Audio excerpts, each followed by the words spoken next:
Hello and welcome to the latest episode of the Melbourne Athletic Development Podcast. Today, I'm very lucky to be joined by Brett Robinson. Brett, thank you very much for joining us. Thanks for having me. For our listeners, can you give us a little bit of a background about who you are and what you do? Yeah. So I'm the director of Viking Athletics. We're based on the Gold Coast, and we specialise in speed and acceleration in sprint events, which whether it be surf life saving, professional athletics, or athletics. Um, More recently, we've moved into sort of more conditioning training for AFL players and NRL players from a more speed under fatigue point of view. And we're looking after around about 150 athletes a week now that range from grassroots right up to professional level. And as we speak today, I'm here in France in a holding camp waiting for the Olympics with one of my athletes, Ellie Beer.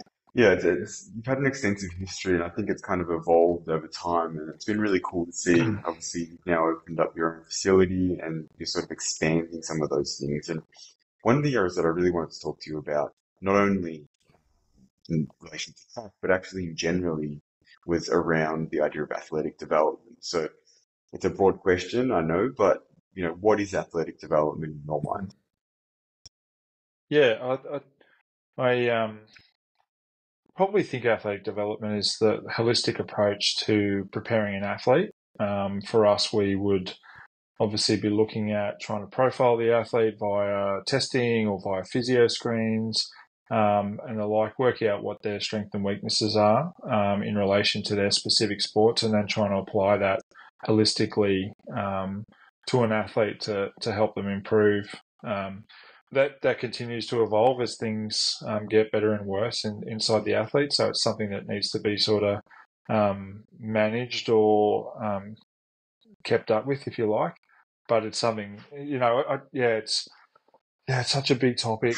But yeah, for me, it's just a holistic approach to understanding where an athlete's at in relation to their sport, and then programming around that and measuring to check your success. I know you've mentioned in the past that you have a background in project management, how and planning, you've done a lot of big events, you've been involved in things like VM racing as well. So I know that you're in events planning, events management, but also, long-term planning. How has that experience translated to what you do with your coaching? Because I feel like there is a really natural connection there, and you seem to have a really strong planning, understanding and ability to manage like long-term projects. Yeah, absolutely. We like as a project manager, you probably first thing you understand is that you're not a specialist in sort of anything. So you go out and source the people that can help you, and over time we've done that. I've understood my weaknesses or an athlete's weakness, and then we've gone out and got the best physios, as in Josh Carter or Rick Martin in their strength and conditioning, or using facilities that are state of the art, testing equipment through Veiled, and we use all those resources to create an end product or a project, if you like. And in the event world, it might have been hosting the Guns N' Roses at Olympic Stadium in 2010, but now it's Ellie Beer, and with her, she's obviously a dual Olympian, or will be out to be a dual Olympian, and we recognised from a very young age that she was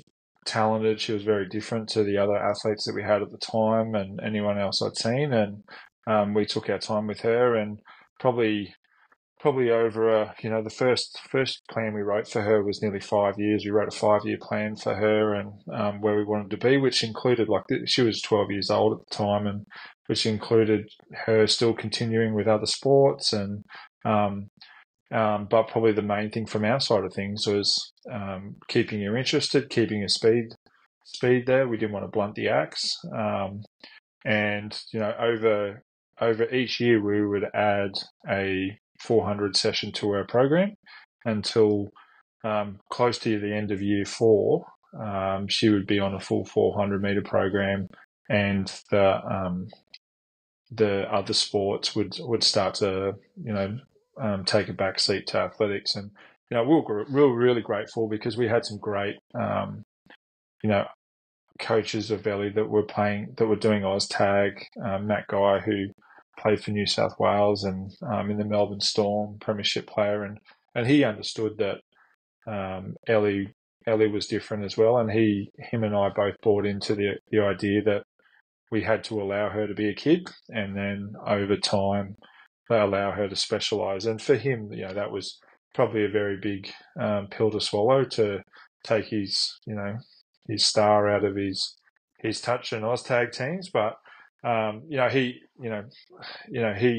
did the what's best for Ellie approach, and and probably we don't see a lot of that, where so many coaches now want the best athletes in their footy teams or whatever, regardless of the path that they're on. And so I think that was good. And we obviously had Ellie's parents, Megan and Greg, really bought into a long-term approach. I remember saying to Megan when Ellie was about, must have been 12 or 13, I was just like, we just got to pump the brakes on her training. She's already winning at the highest level that she could at Little A's or nationals. And I was like, if she's winning by 30 metres now, we don't need her to win by 40 or 50. Like, that doesn't actually change. All it does is just burn her up now. And so they were very patient with the whole process, and they allowed us to do it.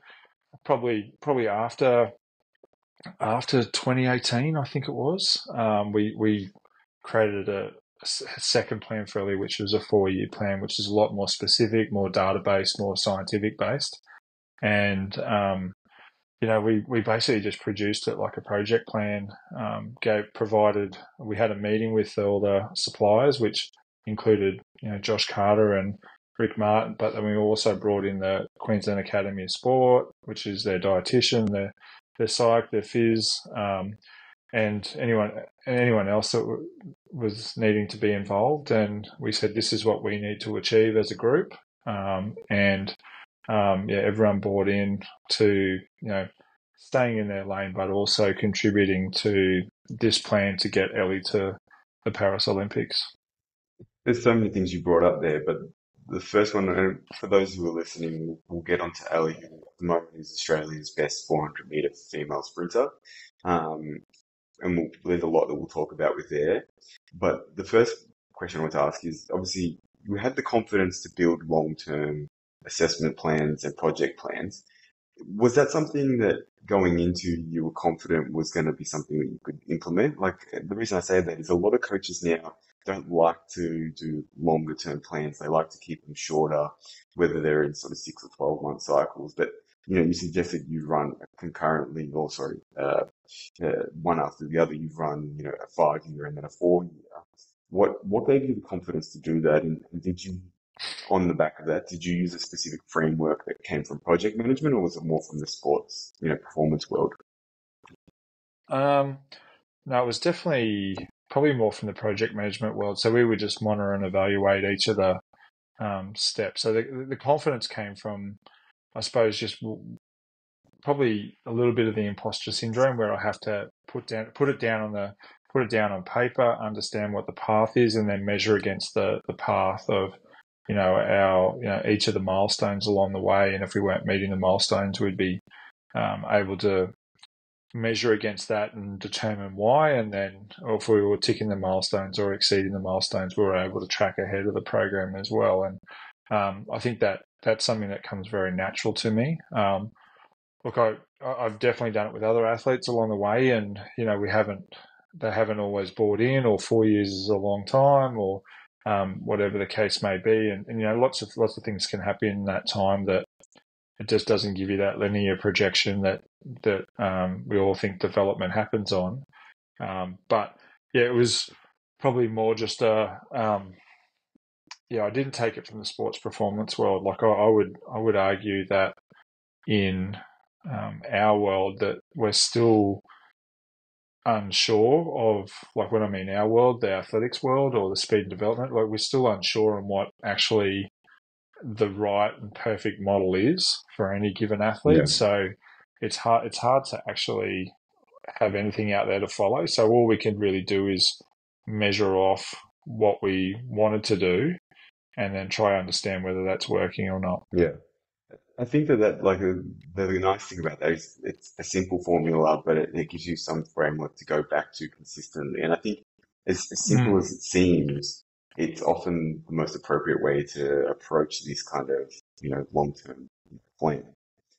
Um, you've mentioned a number of times kind of the sequence that you go through.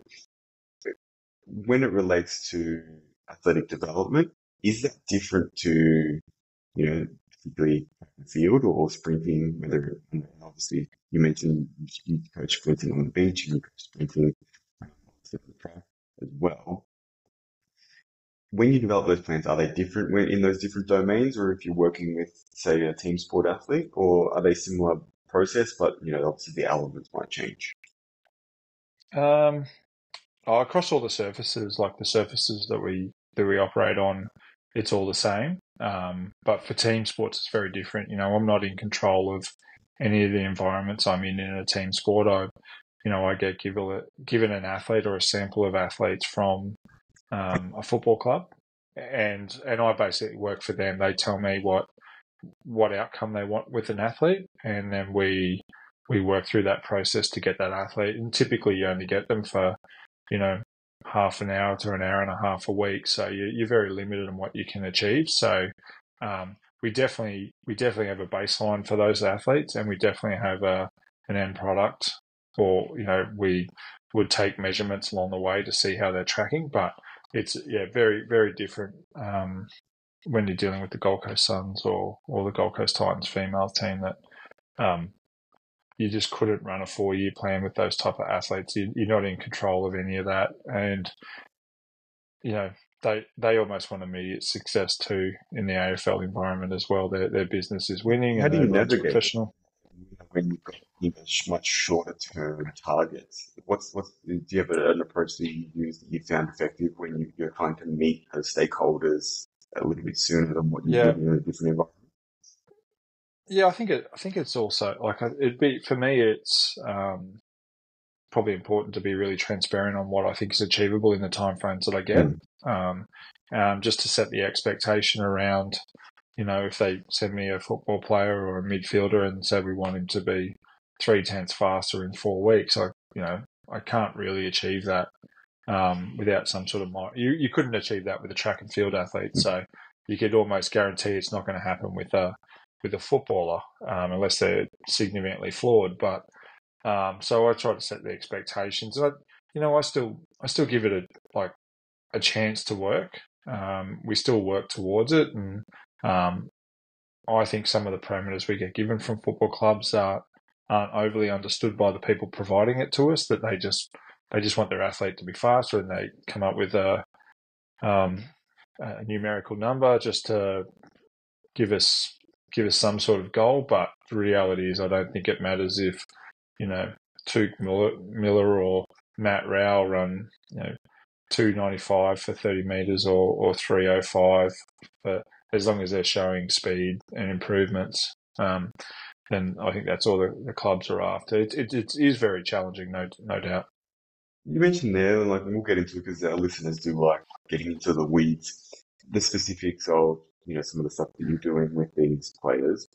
What's your approach when you say someone comes from a football club or some sort of professional field sport and they say, okay, I need to improve my acceleration.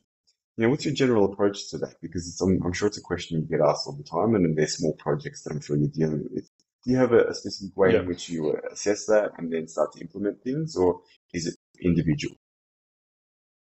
Um, well, it's definitely individual. We'd be filming an athlete, how they like that. They typically come with a previous 20-meter speed time from the club, so you already have a baseline on what you're working on, and then you provide um, the basic. We would just start breaking down their basic mechanics, just like we would with a track and field athlete.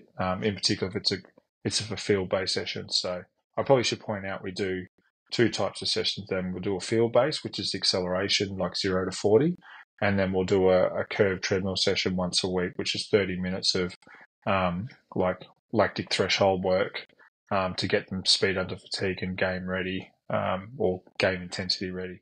But so with the field sport or the field session, we would just break them down like a track and field angle, just like you would probably with any of your athletes, where you're looking at hill recovery height in the acceleration phase, force down, shin angles, leg drive, body posture, projection, all those little things that, these guys are, they're the top of their field, and, they're some of the best athletes they have in their country, but the reality is they haven't been taught a lot of this stuff. So there is easy ways to get gains, or they get gains quite easy out of the very simplest shin angles. Like, I reckon 9 out of 10 footballers what we work with will all land with their shin vertical off step one and step two. And so they're projecting all their force vertically as opposed to horizontally. And, once you start to change that and try to, I suppose, via repetition, get them to increase their speed through that first 4 or 5 steps, they look like different athletes, and they feel better, they flow more, and they use a lot less energy. And that's probably one of the things that is very, very important in AFL, is that actually being fast without burning up a lot of juice, because they've got to be out there, they've got to cover, 13 to 17 kilometres a game. They might feel pretty good in the first 10 minutes, first 2 minutes. And then after that, their acceleration mechanics goes out the window. So we try to do a little bit under fatigue, and also, but I wouldn't say that we, probably the biggest challenge we have with that is that we don't get the repetitions in that we would with a track athlete. You get them for 35 minutes on a Monday, and you're supposed to achieve change in biomech, change in speed, change in force, all by not overexerting them with their allowable meters at above 85%. So, and that's quite challenging, because when you're doing a speed session, everything's above 85%, but the GPS will ping you if your football player's done too many meters, and then all of a sudden they drag from the session because their risk of injury has increased. So that's a significant challenge when when you and I go to a session, we've got 2 hours plus to deliver a speed session. When you've got to deliver all that, probably a little bit more, in 30 minutes, 35 minutes. You mentioned they're trying to, get repetitions in. Is there other ways that you approach that? A big area obviously in athletic development, skill development, and generally constraints-based approach. Are there any tools that you use to try and really reinforce some of the sort of technical things? Yeah. Like what are some of the tips you can give people that they can use as part of that sort of learning? Yeah. So with both track and field athletes, we have a pretty heavy use of sled. We work on getting the sled up to about 50% of the body weight over 20 meters, and I think that just allows the athlete to be in a deeper projection than they normally would, and that provides pretty good repetition. I also really like wickets, so the small hurdles as well. That provides that reduction in casting, but it's not as good for acceleration. It's just better for upright running. So yeah, I'd probably more lean into sled work to improve acceleration and all the mechanics. Very clunky when you're doing in a group setting, but if you can break it down into smaller groups, or you have more equipment, but there are other things, the elastic bands that are pretty good in that environment when you've got 44 men. And we did a almost train the trainers approach, where we did a session or two before the season started with the performance coaches, and a lot of the running drills or the warm up that we would do in a track and field or a speed specific environment have been implemented into the football training warm up as well. So, it's not totally reliant, and then there's a bit of repetition across their week when doing all the activities, and we microdose the plyometrics through the gym, through the warm up, and through their game sim as well. So just trying to microdose it all over the place, so they get a significant amount of content in a week without trying to all achieve it in 30 minutes. Do you think that's something that you're noticing working with some of these teams that can be really effective, given that they have so many competing training items? It seems like whenever I talk to people from, say, sporting teams who are in their performance staff, they always say, like, we would love to do more of this, but we physically just don't have time. And then it becomes a priority issue. Okay, are we going to implement more speed work, or are we going to do more skills training? It doesn't matter who you are, it's always going to lean on that when it comes to field sport. So you feel like that, and I don't know whether, I think the term is newer, but it's been around forever. This idea of doing small interval training and everything, microdosing. Do you think that's a way around for these people who do work in team sports? Yeah, probably yes. I'm a big believer in microdosing, or providing small elements of skilled learning skills across the whole week.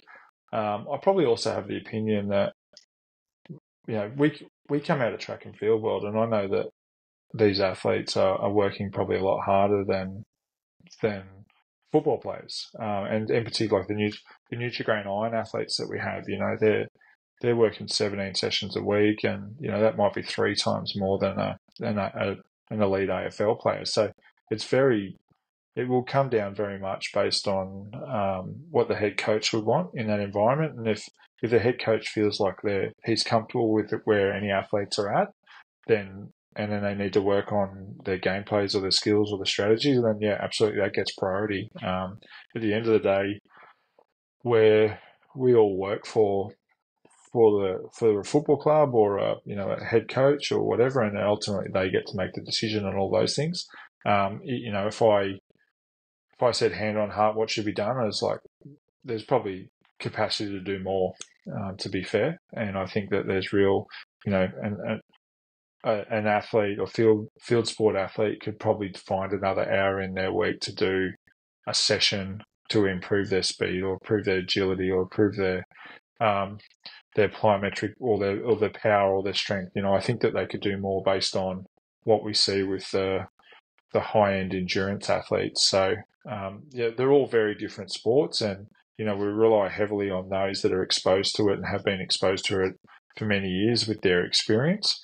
But yeah, I've always, I always had the belief that, probably another hour in the week is probably achievable, but the risk versus reward will probably lend a high performance manager to err on the side of caution, as opposed to risk doing that extra session and then being exposed that, hey, you did too much. It's interesting you say that, because it's something that I've noticed quite a bit talking with these people compared to, say, people who are in a position like ourselves where we are in control of the whole program. And the consequences, they are big, obviously, but they're different. And I feel like people who, and I guess this is, some people might be critical of this viewpoint, but I feel like there's a lot more conservatism in some of these team sport performance staff, because the players are getting paid a lot of money, and the consequences of them not playing is, can be quite dire, particularly in a financially kind of driven sport environment. And so, as you said, they're often a little bit more conservative, and they risk, but they're not necessarily willing to take it. Whereas I think in some ways we're lucky. One, we don't probably have to answer to too many people. But 2, we're looking for the absolute nth degree of performance. And so if you have to take what is a known educated risk, often you're going to take it because you're looking for that really, really pointed. Yeah. Yeah. Oh, that's. I think you summed it up perfectly. There's no there's no question that in an environment where you control yourself, you have a holistic view of the whole athlete's week, where performance staff probably don't because they might not see every single session, and certainly with us, if they're in our studio as opposed to a field session, they might not get any data from that. There's no real tangible. This is what the athlete did, or this is what so yeah, there's no doubt. Like I've had probably athletes that like field based athletes where a performance manager will just go as hard as you like. The guy's probably not going to get to that, like get an AFL game for a while, so because he needs to improve so much. So just go as hard, get as much, squeeze as much out of them as you can, so we can get them AFL ready. Where another player, they might say, just cool your jets with this bloke. Like we can't afford him to be hurt, And I think they've used the term "you've got to break a few eggs to make an omelette" type thing. And for athlete A might get that, but athlete B is just like, yeah, no one, there's no eggs being broken with this guy. And I'm probably subconsciously doing it as well because I really like the teams that I work with, and I have great relationship with all the staff. And the last thing you want anyone to get hurt, in particular, a $1 million player. Yeah. So I subconsciously probably err on the side of caution too. If there's any level of doubt, I probably like teeter in the side of, well, let's just go a little bit easier so you get through the day, and ultimately it's not my fault if you get hurt later on down the road. So Yeah, it's an interesting one, and it's okay with you. We might sort of like shift a little bit because I want to get into your knowledge on the yeah. technical aspects of running. It does relate to that. So, do you see the technicalities of what you do in field sports being very similar to what happens in track athletes or even and that's speed sprinting as well? But are the technical aspects of the running the same, or do you think there are variations that you need to manipulate when someone's playing a field sport? I think technically they're the same. Like I think AFL players, and I keep saying AFL because that's Who the you work with, predominant, yeah. whether the academy or actually at the AFL level, they typically run poorly with like slow ground contact, long heel recovery, or high heel recovery.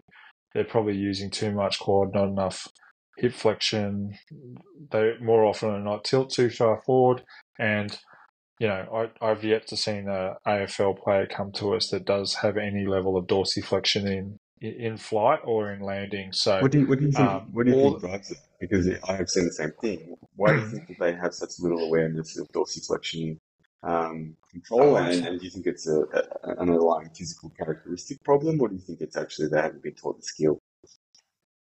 I think it's the latter. They haven't been taught the skill. We all went through primary school, and how many times were you taught to run on your toes? And I think that subsequently becomes a bias that when you're on your toes, you're up like a ballerina. Being taught through primary school and high school, like a PE teacher or the guy down the little athletics club that's volunteered his time. You all run on your toes, but I think the bias ends up being more plantar flexion than dorsiflexion, and then then there's suckers like us that have to fix that in a later stage. When they've got 18 years of motor mechanics that you've or biomechanics that you've got to sort of unravel very quickly. So so I definitely think those things are all the same, and we're fixing those things across all sports, all codes, all type of athletes. Um, and yeah, I don't think AFL players run differently to track athletes. Yes, they spend less time in the sprint posture, but they accelerate the same. They should be hitting the ground the same. And if their heel recovery is fast, generally they move from contest to contest a lot faster as well. So doing that under fatigue is a lot different to what a track athlete experiences. So that's probably the next iteration of what I need to achieve with these guys. Hmm. In terms of the model that you do use, do you have, a specific model that you lean towards? There's obviously a few different, these days there's a few different streams, I think, that are popularized. They have various influences from different parts of the world or different coaching trees. Do you have a model that you kind of have used, adapted, or gained a lot of information from? Yeah, I probably I've probably bastardized my program off a lot of Like we different all have. coaches. Yeah, yeah, we've all stolen parts of it from everywhere and then applied our own bias based on what's worked in our own environment. Um, definitely, um, I definitely have a front mechanic bias. I really like to exaggerate the teaching of that and forcing that. I like the idea of the pelvis sitting in a neutral position and What, um, what do you think influenced that the most? Is that being more empirical in nature, or is that being, a model that you have, spoken with other coaches about or seen and then tried to implement? oh, yeah, I think I was dealing a lot with well, I wasn't dealing with Clyde Hart. I followed Clyde's Hart program a lot early days, but I was probably influenced by the Altus model for a while, the Dan Faths of the world, and he's very focused on a front mechanic model, and so probably when I was learning my craft, I probably leaned into that a little bit, and now it totally makes sense to me that's the really only way to run. Like the short heel recovery, fast or hot, high knee position into a really high strike into the ground is probably the only way to go. Um, if you want to generate a lot of force in a fast way, and I know that that's not right. I know that other people do it differently, but for me, that's my bias, and I love the idea, as a total training model that the aerobic system has worked quite a bit as well for the sprinters. I know AFL and the Nutrigrain athletes are all, yes, they're an aerobic based sport, but we're an anaerobic based sport. But um, everything that we've done over time that is aerobic and is done, you know, like there's an element of like an aerobic system session in the week, which is quite extreme. And, in our environment, it might be 10 200s. And we always end up with a good result in our short sprinters as well. And I don't, if I said hand on heart that 10 200s doesn't make you faster, probably not. But does it make you more resilient for the heavy training loads and the down forces? Does it give you the capacity to recover faster during a session? Um, does it get you more efficient in the way your foot uses the ground or hits the ground and rolls over it? I believe so. So there's all these little like things that I probably have a bias or a model in how I program, but it might not be for everyone. And we absolutely run a concurrent program where we're speed work day one and um, anaerobic or aerobic endurance in week one as well. So it's literally all year round, and just the volumes and the intensities and the recoveries are all the things that fluctuate. So I've tried short to long, I've tried long to short. Concurrent is where I've been at since about 2017, and I don't think it's any coincidence that shifting to a concurrent model suits my style of coaching a lot better. But also when we started to um, have athletes represent Australia in the open teams as well was around the same time. Just a little bit more control over the athlete. Yeah, I think it's interesting you say that, and we obviously spoke about this the other day of the difference even in generations of athletes and how robust they are. So it's interesting to hear you Mm. say that you feel like it builds a little bit more of that background or injury resilience by doing things that, like I said, 200s or the training that Yep. actually means being more repetition, more feet. And I feel Yep. like there was and is still probably elements of our community who are, they want to do only things that are so specific to that part. Mm. Potentially they're missing out on some of those more broad applications that will. I remember talking to early on in our podcast, we had a good conversation with Dr. Brady Green, was talking about calf injuries, PhDs on that, and we say, this idea that often with the calf, obviously the rehab process, you're trying to give it some of the features that it has, and we know that the calf and soleus are being heavily heavily uh, under stress when you're running, for instance, many multiples of body weight. But he says, like he'll often implement things like jogging because it starts to build some of the tissue capacity that he wants in both the muscle tissue and the tendon. And Yeah. you're starting to create, a stronger structural integrity. And I think that sometimes the more specific you get, no, it's not transferring to the specific performance, but it's giving you more of that tissue quality, more of that tissue density that you can't get Yeah. unless you've kind of done some of those activities. And I know that in our discussion, we kind of went around this idea of it actually seems to be a little bit harder now to throw people into these, higher volume concurrent programs from the start. You have to titrate your way in because they just don't come Yeah. ready to deal with this. They're not. And I don't want to be those people who say, different generations are better, worse, or indifferent. But it's just the reality that people maybe haven't done as much general physical activity. They've done way Yeah. more sport, but they're not running around and riding a bike and jumping out of trees and swimming and doing all of these things that Yeah. we probably were exposed to through general adolescence and childhood. Yeah. Yeah. Do you think it's also got a little bit to do with the churn and burn nature of our society now, that people want a result really Yeah. fast? So, running, we both know that you can probably go from 0 to top speed within 6 weeks, or you can show improvement in speed in top weeks, but you plateau really fast after that.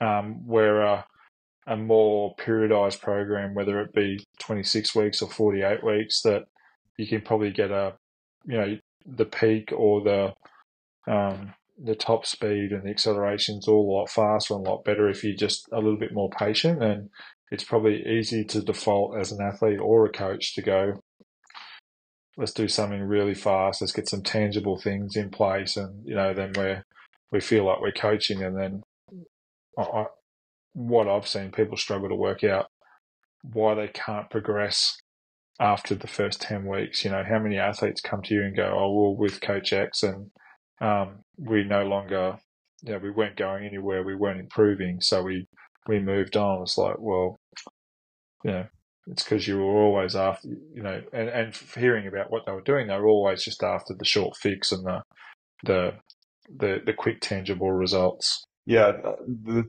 concept, and we have spoken about this on the podcast before, but this concept sort of became really apparent to me that you've got to keep applying stress to the system, and you've got to keep expanding someone's capability to deal with training stress over time. Now, obviously, if you just throw all the eggs at the wall, then most people break. So the way you have to do that is exactly as you said. You need to graduate that progressively, and obviously that's an underlying principle of exercise prescription, progressive overload. So it's not Yeah, uncommon for people to know that, but it seems to have gone under both, as you said, because people's almost attention spans are too short. They don't want yeah, to say, oh, yeah, it took me 40 weeks to get to the point where I was ready to do, an 8-week yeah, racing. yeah, I'd rather say I did 6 weeks and, I was able to do that. So it doesn't mean that you only have one opportunity to say compete through that cycle, but you need to be aware of like keep um, how do I keep building on each of those features throughout all of that, um, which I think can be difficult to do, particularly for yeah, athletes who, as you said, want a result yesterday. yeah, correct. What I want to do is I do want to ask you a little bit about 400-meter coaching because, as you said, you're in a very fortunate position to be preparing for the Olympics over 400 meters. What are some of the specifics about coaching 400 meters that you see as part of the the overall preparation? And do you have a specific way in which you approach the 400 meters, and I know that we've spoken about it, so I'm sure you can give us some insight about how that's developed over time in your coaching journey. Yeah, yeah. Well, I won't lead with Ellie because Ellie's probably a different Ket. But so I started coaching 400s maybe 2016 with an athlete, Murray Goodwin, who ended up going on to win the Commonwealth Games. The first program I wrote for Murray was based on what I thought, which is largely I just had no real idea, and I just doubled what the 200 guys were doing basically, and similar principle. We're just making strong and fit and all those things. And look, he was amazing. We had two guys in the squad, and they were in separate semis at nationals. They both led into the 300, and they both finished fifth in their semi. So just the tank was empty by the time they hit 300. So we did a little bit of soul searching after that season, and spoke to a lot of coaches and mentors, and looked overseas, and probably realised we're doing a lot less than everybody else, nearly half or what everyone else was doing. So we progressively increased the volume of Murray and TJ's program back then. Murray was a very endurance-based athlete. He had natural speed, but he was more 4'8". When he was a kid, he was, I think, national champion in high school, or early high schools or whatever. So he had an aerobic base that was natural to him, and all we were doing was just feeding that without feeding the other thing. And I think it was 2018, he ended up winning, and we had this very specific base model that had him running 98% to the 100-meter point, flying down the back straight in I think it was about 10:60 into a 11:0, and then hopefully finishing off the last 100. And it was just, and we just trained that model once a week, every week. So it was just like we were rehearsing all the time. We're very big on 400-meter pace rehearsal, and it's probably something that they do from about week 12 in a 48-week cycle. So we understand. We give them a spreadsheet. Here's your numbers that you've all got to meet, and we got. I can't say that didn't work, but probably in that process of doing that with Murray, we probably didn't do enough speed. We probably leaned too much into his strength, and then cost him a bit of speed, so he wasn't able to sit in that speed reserve well enough. So he was like, I think he was about a 21.3 guy, and we're sending through in like 21.8, and he was just burning as he was coming home, but he had just enough more than everybody else. Like, I don't know that his last 100 was all that impressive, but it was better than everybody else's, so we're able to hang on. And we kind of rolled the same model out with Ellie. Ellie was 15 when Murray won his national championship at 31. So, and we thought we had the formula, it was just going to work for everybody. And Ellie, as we sort of mentioned earlier, is sort of on that climb. And when she made the national final at 15 on the same night as Murray won, she still hadn't done a full 400-meter program yet. Like, she still wasn't working the 4 sessions a week on the 400 work. So we knew that this chick was just going to boom. So we just rolled out what Murray was doing, and it worked okay for a while. And it might have been what you're talking about before, where that because we were increasing annually, the stimulus to new stress was helping her develop, and she was consistently improving. And we ran a PB early. I think I can't remember if she was 16 or something. Like, she ran a 52.5, and we thought it was all just going to happen. And her head just couldn't cope with it. The maturity wasn't there, and just struggled. And we probably made some mistakes around that PB as well. Like, we manipulated the lane draw at a track classic and said we want to be inside Lauren Bowden, who is just the most consistent runner, beautiful, really even run. Like, I think a 11 or 12-time national champion in the 4 hurdles. Like, we knew that she was going to run evenly, and so our whole race plan that night was just Ellie follow Loz until you get to 250 and then go for it after that. And she ran that PB and, it was epic. But I look back in reflection now going, we actually didn't teach Ellie anything through that run. We actually probably dented her confidence moving forward because guess what? Lauren's not going to be in the outside lane of you every time you run. And, in fact, it was never ever again. So we struggled. So we persevered with that program and our beautiful Excel spreadsheet that said that Ellie was going to run. We thought we had it all worked out. My project plan was going beautifully, and it was just too much for her. Like, she just struggled with the idea of running to a model. She never really sensed or felt what each of those rhythms felt like. She was either, just still a kid at heart. She just wanted to run fast and do things and didn't want to be strategic and sit at a number. But then, so we plateaued. Like, literally, her training was okay. Her training was quite good. But when she went out to run this model, she'd stress out about the numbers and percentages and blah, blah. And that was probably a shortcoming of mine. And this year we just, like, and this is why I left with Ellie to last, because it's really, really boring. It's like Ellie, run hard to 3 and then hang on, like, that's it. Like, just do a time trial to 3 and then just hang on down the home straight. And yes, we do all the work, or we do all the speed endurance work that says, like, she does a lot of work under fatigue, trying to run a sub 14 last 100. So a lot of her sessions, we get her to a point of fatigue and then she's trying to run a sub 14 last 100, which hopefully one day will give her a 50 point something, And so we're now working on the model that we know Ellie can get round to 3. And I should point out, we probably did a lot more speed with Ellie this year to get her speed up so she could sit in the speed reserve. And that's worked okay. But there's times where she just runs faster, like she's now just like, we want her to come through in like 24.5 through the 2. At National, she went through in 23.6, which is her PB for 200. So she's just absolutely murdering there.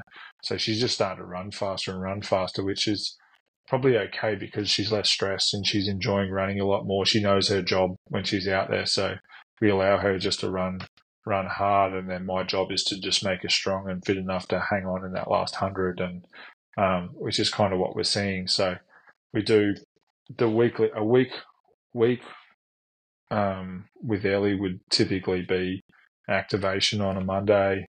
What's an Then activation? speed.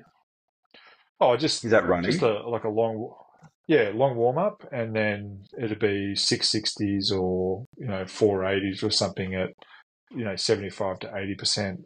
Like a technical model like that upright sprint posture, making sure that she's feeling comfortable and we can assess where she's at. Fires up the neural system a little bit, and then the following day is a speed session where typically consists of 260s, a 150, and then a hard 300 this time of year. But it's always going to be the speed session. It's not always the same session, not always the same distance, depending on what we're doing. Maybe in the depths of winter, you might see that they're 480s, but by the time you get to January, it's 260s, a 150 and a 300. And then Thursday is always our race model day, which is either 200 with a 30-second recovery or a 300 with a 30-second recovery, all run at the race pace or in the last 100 better than the race pace. So it's always that model. And Saturday will be more hills in the winter, moving into like split 300s where we're getting her fatigued and she's running that sub 14 second on repetition, which is we found quite effective. They're all simple sessions for Ellie because we've tried to overcomplicate it in the past and that hasn't worked. And now I think she enjoys running a lot more now because it's her, she's very clear on what her job is. And this year we've had a lot of great support. Like we moved into doing altitude training in the QAS, and we feel like that's given us a little bit of an edge as well. And there are things that we wouldn't normally do.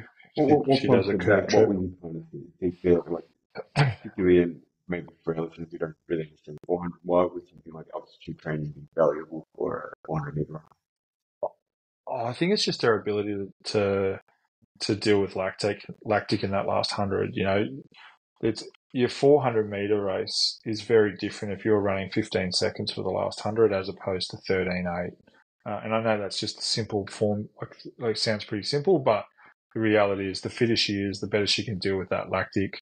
The more oxygen she has in the body, the faster she's going to run, the more comfortable she's going to feel in that last 100. We know she's going to get to 300 fine, or 250 or wherever. It's just when she starts to sort of burn up, entering the atmosphere, then she's got to be able to deal with that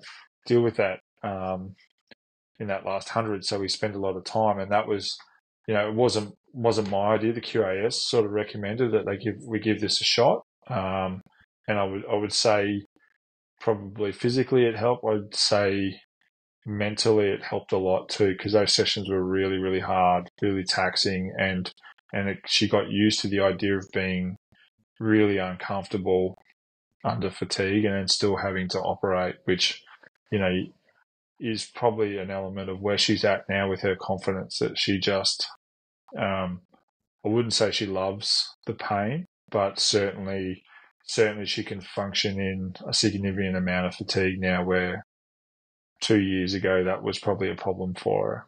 Do you think that the being able to deal with that level of discomfort i- is related to a sort of personality profile? Um, I think 400 meter runners and even maybe 400 hurdles and 800 meter runners, they seem to not mind being in a fair bit of discomfort. Um, do you think that's something that naturally comes, or is it something you can develop? I definitely think we can develop it, because we have developed it with Ellie, and so yeah, I know Ellie. Like Ellie is like she's 21 years old now. Like she's probably had more personal growth in the last 12 months um, you know, than ever before. She's fit. She presents herself more as an international athlete now than she did in the past, and where prior to that, I don't think she had a great appetite for fatigue and lactic unless she was leading. If she wasn't leading, then she probably wouldn't be overly interested in trying to fight that, or she would fight it too hard and end up in a negative spot. But I think it is absolutely developed, but you have to develop it slowly, because um, you become very unpopular when you start setting sessions that are way beyond people's capabilities.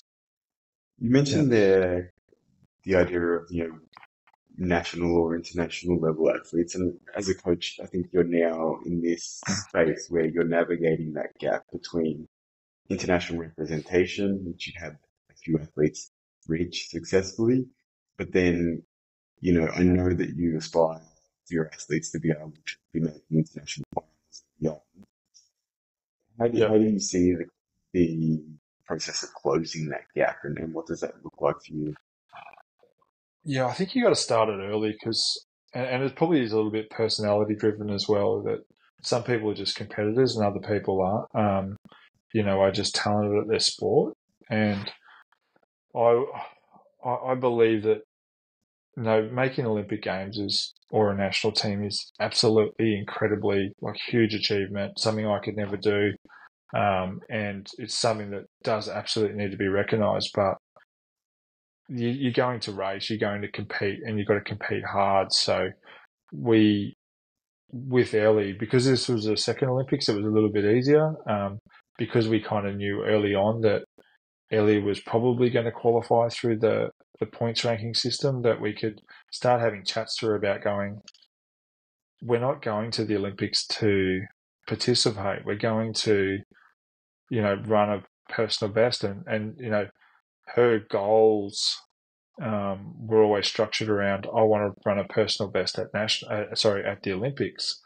And that is absolutely the mentality I want her and any of my athletes to have, or anyone involved in our space, is that getting the Australian and the coat of armor and the Olympic rings on your chest is not the end game here. Yes, it's an achievement, but we want we want to be successful as well when we're here. You know, we'll definitely enjoy ourselves more if we're running really well. So, and I know with I keep reverting to Ellie because she's the current um, piece of conversation, but I know in World Juniors that she probably underperformed in her own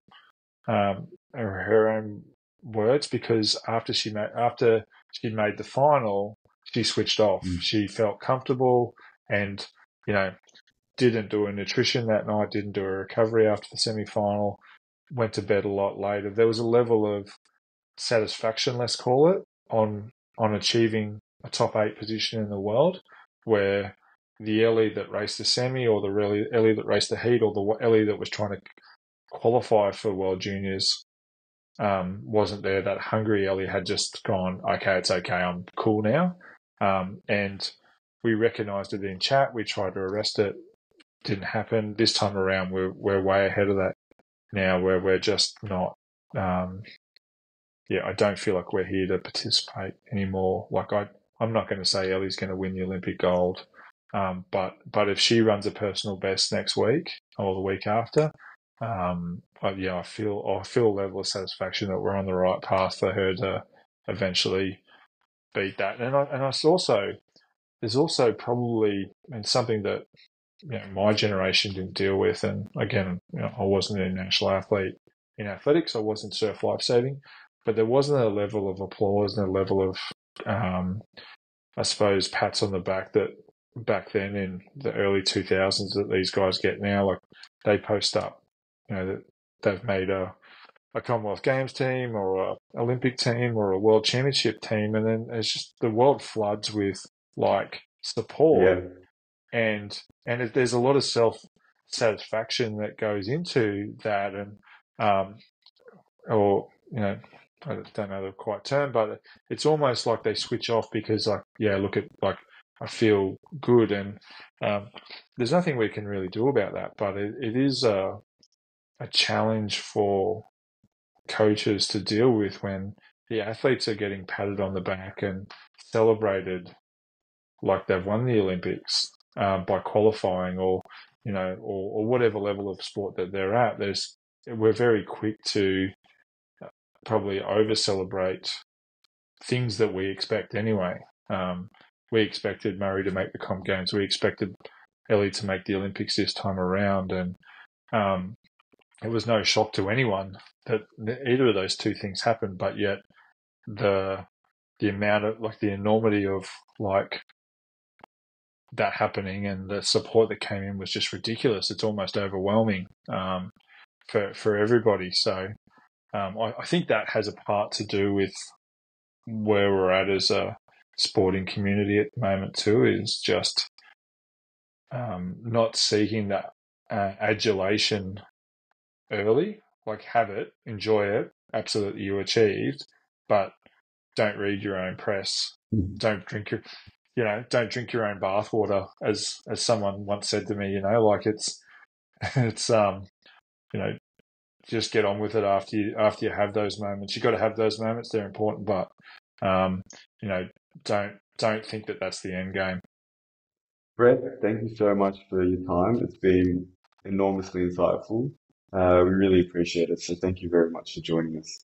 Yeah, no worries. Thanks for having us. To all our listeners, if you've enjoyed this, make sure you subscribe to all of our social media channels. And obviously, if you want to know anything about Brett, you're on the Gold Coast and you're after services, Viking Athletics is where you will find him. He's got a really great social media platform and website if you need to take any information in or seek out his services. So thank you very much for joining us. Cheers, mate. Bye.